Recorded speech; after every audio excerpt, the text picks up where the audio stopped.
Bonjour, aujourd'hui on va parler de spiritualité. Donc euh, moi je suis né dans une famille que l'on pourrait qualifier de non-croyante puisque famille chrétienne là, qui n'allait pas à l'église et qui avait plutôt même tendance à rejeter Dieu, c'est-à-dire que la religion n'en crée que des problèmes et que Dieu n'existe pas.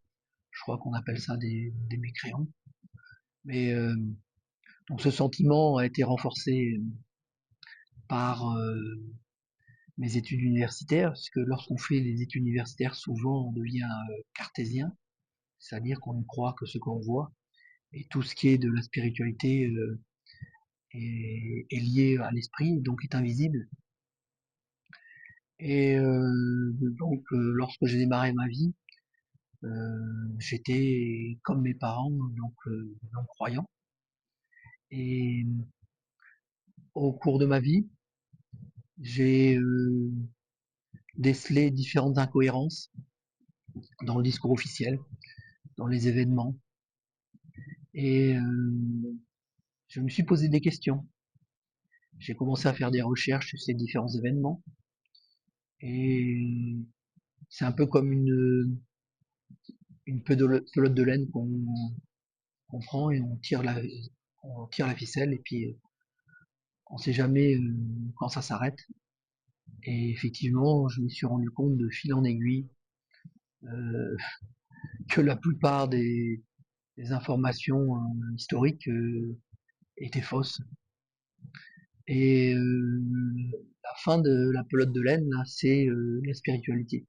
Parce que lorsqu'on se rend compte qu'on nous a menti un peu sur tout, on se pose la question inévitablement, eh ben, est-ce qu'on nous a pas menti également sur Dieu?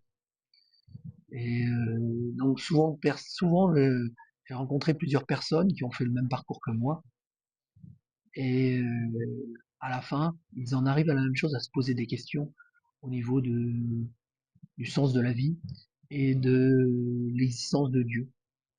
Et donc, je voudrais euh, vous faire part un petit peu de ma réflexion sur ce sujet qui s'est étalée sur, je dirais, une bonne dizaine d'années.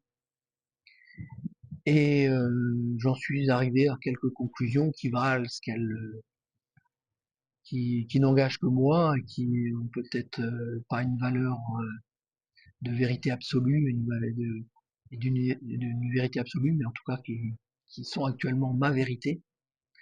Et puis je voudrais vous en faire part parce que peut-être que cela pourra faire réfléchir des gens et leur faire gagner du temps. Moi qui ai passé 10 ans à réfléchir sur ce sujet, à investiguer différentes pistes, en arrivant à des cul-de-sac, en reprenant une autre route, et pour finalement arriver à une conclusion qui, je pense, pourrait intéresser certaines personnes.